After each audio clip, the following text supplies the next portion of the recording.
दिखाया था। अब मुझे एक बात बताइएगा, ओखला की जनता यहाँ पर मौजूद है कि जब आपकी बहन बेटियां दिल्ली में सीएनआरसी के लिए लड़ रही थी, वो गए थे क्या? गए थे या नहीं गए ना? कौन गया था? पूरी कांग्रेस पार्टी। जब आपकी बेटियों के घसीटे जा रहे थे कपड़े, क्या वो गए थे? नहीं गए। हम क्यों भूल जाते हैं कि आज चुनाव में हमारी मौसी का बेटा खड़ा है? कोई बात नहीं, उनको वोट दे देते। हमारी बुआ फूफी खाला मामा का बेटा खड़ा है, क्यों भूल जाते हैं उस पार्टी को और उस पार्टी के नेताओं को जो आपके बीच में हमेशा होता है? अरे वाह, उस समय भी आपके बीच का आंदोलन लड़ रही थी, ध्यान रखिएगा, जब पुलिस लठ बजा रही थी। अरे वाह, उस समय भी आपके बीच थी, जिस समय से काम किया था। आप कैसे भूल जाते हैं?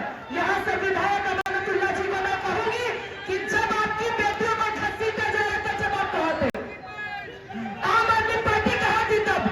आज उनको अपनी कौम, अपना समाज, अपनी बरादरी, तमाम अखाड़ा की जनता याद आ रही है, लेकिन उस समय तो याद नहीं आ रही थी जब उनकी कौम के साथ, उनकी बेटियों के साथ इतनी दरदरता कर जा रही थी। दिल्ली की वो पुलिस, केंद्र में बैठी हुई सरकार और दिल्ली की सरकार आम आदमी पार्टी का एक भी नामा नहीं बोला था इस तरह से सरकार के खिलाफ। तब आपके बीच में आपकी बेटी और हम जैसे लोग बोले थे। इसलिए हम आज आपसे वोट की अपील करने यहाँ बिहार से, पूर्वांचल से चल के पूर्णिया से आपके बीच में पप्पू यादव जी इसी वजह से आए हैं क्योंकि एक ऐसी बेटी को टिकट दिया गया, एक ऐसे परिवार की जिन्होंने हमेशा कांग्रेस का दामन थाम करके रखा, ओखला की जनता का हाथ पकड़ के रखा। ये वो परिवार है। आप सभी से मैं निवेदन करती हूँ, हिंदू मुस्लिम के चक्कर में मत पड़िएगा, क्योंकि जिसका ईमान जिंदा है वो मुसलमान है। और जो ईमान अच्छी तरह धर्म को पढ़ाई नहीं है ना, वो लोग हैं जो हिंदू मुस्लिम फैलाने का काम करते हैं। एक एक हाथ उठा करके बताइएगा, जब इस देश की आजादी की लड़ाई हो रही थी, मेरे बुजुर्गों को भी टाइम लगा है, खून बहा।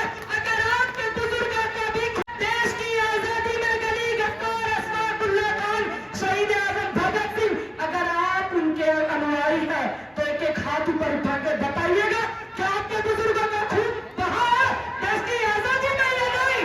जो हाथ नीचे रहा मैं मानूंगी कि नहीं बहा है ना।